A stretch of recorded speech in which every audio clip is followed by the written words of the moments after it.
Hello guys! Hello! This is for Aries. Aries, welcome dito sa aking channel. Kapalaran 888. Welcome guys. Alamin natin Aries kung anong messages, vibration, energy. Please comment down below if you resonated, Aries. Resonated ka ba? Aries, 31-4. Sinasabi ng baraha sa'yo dito na posibleng meron kang kakilala. This is community. Posibleng may kapamilya, kakilala. Or maybe this is may asawa ka ba?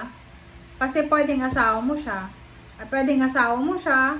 Or pwedeng kapamilya, anak na possible na magkakaroon siya ng masamang pakiramdam sa linggong ito. Okay? And nakikita ko siya dito na pwedeng ikaw yan. Maybe merong selebrasyon sa komunidad nyo, sa community. Maybe meron kayong kailangan na gawin. But hindi mo siya magagawa sa linggong ito because masama yung pakiramdam mo. It's either may ubo ka, may lagnat, may trangkaso, or ano ba yung possible na mararamdaman mo na pwedeng maging sagabal sa plano mo. Okay? Pwedeng makiki-birthday ka, pwedeng magkakaroon ng okasyon sa community sa komunidad nyo na hindi ka makakadalo because of your physical health problems or emotional health problems. Or maybe then financial. Okay, the Empress. Take care of your body. Babae ka man or lalaki, Aries. Diba?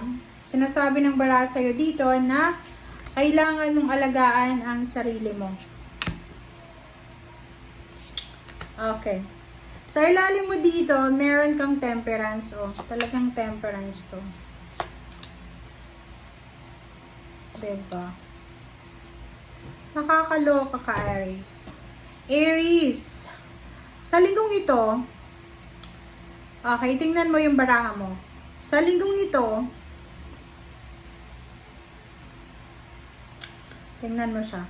Ang linggong ito ay kailangan ng pasensya. Kailangan mong magpasensya. Lalo na sa usaping pera. Pwedeng kailangan mo ng pera para sa gamot or pwedeng check up or i-confine mo kung sino man ang taong ito. Or maybe ikaw masama yung pakiramdam mo, hindi ka makakapagtrabaho, so wala kang income sa linggong ito. Etong 5 of Pentacles na to, sinasabi ng baraha na kung wala kang pera sa linggong ito or kailangan mo ng pera, huwag masyadong mainit ang ulo. Magkaroon ng pasensya tayo kasi pwede kang makasakit ng ibang tao. Or maybe ikaw to, maybe kailangan mo ng pera kasi wala kang trabaho or may sakit ka or basta meron ka ditong financial or any problems. Okay, health and financial problems to guys. Okay, health and financial problems. Mag-iingat tayo kasi posibleng makasakit tayo ng tao or pwedeng ikaw masaktan kasi pwedeng humingi ka ng tulong sa ibang tao pero walang natatanggap ka na help from them. Okay. Next card natin is the Empress. 9 of Swords and 5 of Swords and Queen of Swords and 8 of Pentacles. Okay, sa barahan yan, kung makikita mo yung Empress dito, sinasabi na take care of your health. Take care of your mental health, take care of your physical health, take care of your whole body, well-being. Okay? Yung 9 of Swords, nakikita ko siya dito na medyo nakakaramdam ka. Okay? Medyo nakakaramdam ka ng disappointments. Medyo nakakaramdam ka ng like ganito. Ang pwedeng scenario dito is merong mga Aries na bago lang kayo sa trabaho. Kakapasok nyo lang sa trabaho. Tapos bigla kayong magkakasakit or pwedeng bigla kayong makakaramdam ng kalungkutan, parang ganon. Or posibleng kayo ay nagsisimula pa lang kayo diba? Sobra-sobra yung motivation mo motivated na motivated ka. Tapos biglang natigil kasi hindi mo nakuha kung ano yung gusto mo diba? Ang sabi ng baraha dyan sa'yo, instead na i-push natin yung mga bagay-bagay, sitwasyon, pagkakataon na alam natin na hindi na pwede, money man yan o relationship, much better na i-let go mo na lang.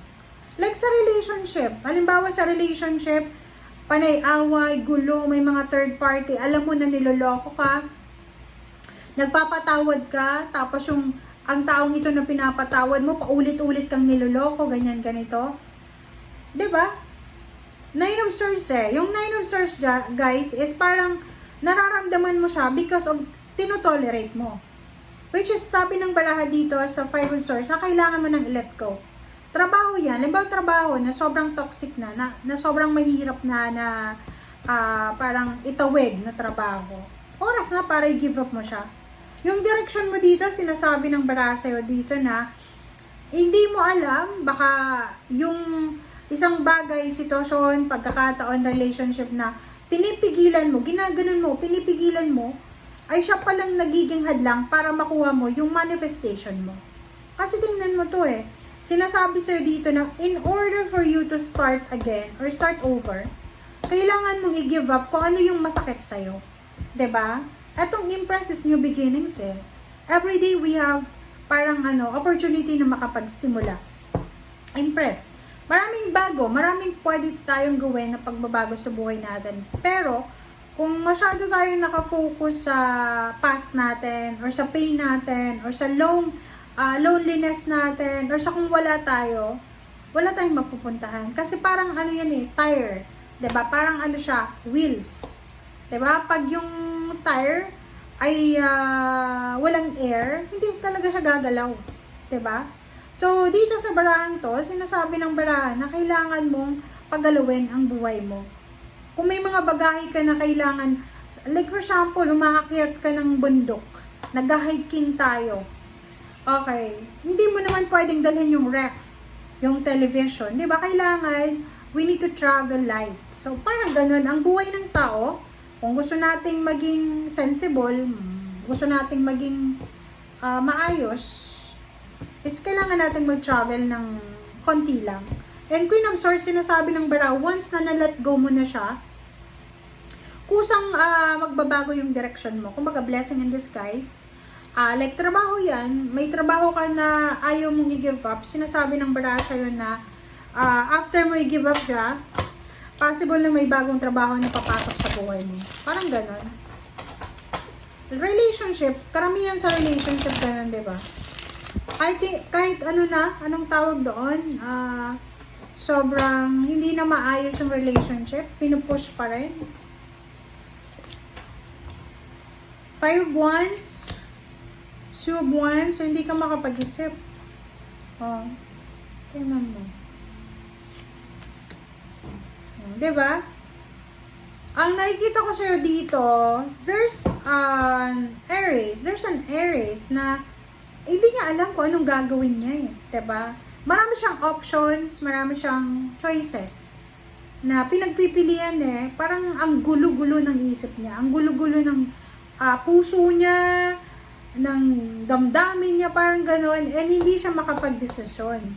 Sinasabi ng bara dito, merong mga Aries na hindi mo na alam kung ano ba yung pwedeng magpasaya sa'yo or magpalungkot. Pwedeng may depression ka or anxiety, or maybe meron kang mga problema, hormonal balance, sa kailangan mong i-check sa doktor.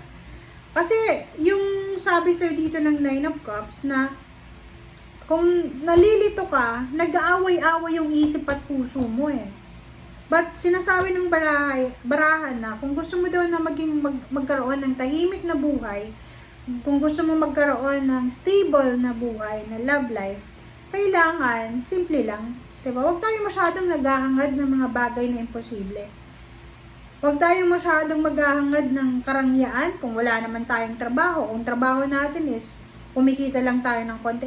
Kasi, alam mo ba, isa sa mga, parang may nabasa akong yan, or napanood ka tayo, or narinig ko sa podcast, na isa daw sa, psychologist yun, isa daw sa rason kung bakit yung mga tao, may mga psychological problems, is because meron silang gustong i-possess sa buhay nila na wala sila.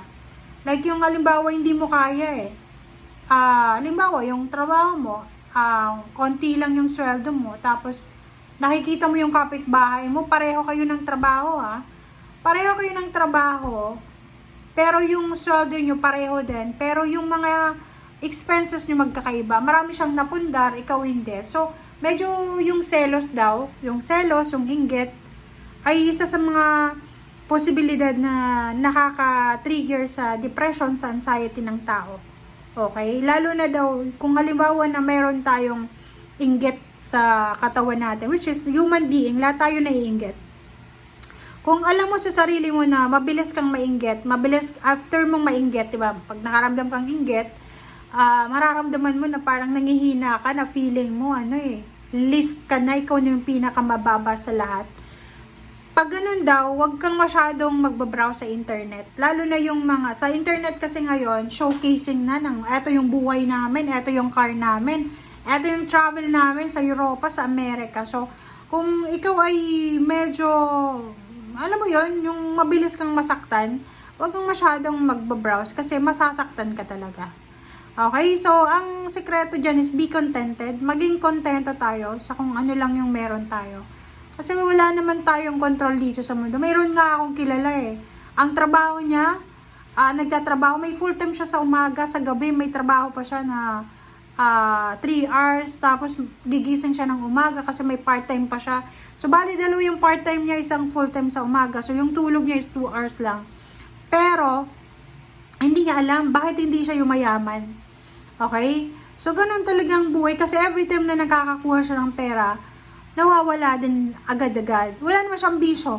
Nakukuha ng pamilya. May nagkakasakit, may ganito, ganyan. So, parang, na-realize niya na kailangan niyang i-let go yung urge or yung desire na yumaman.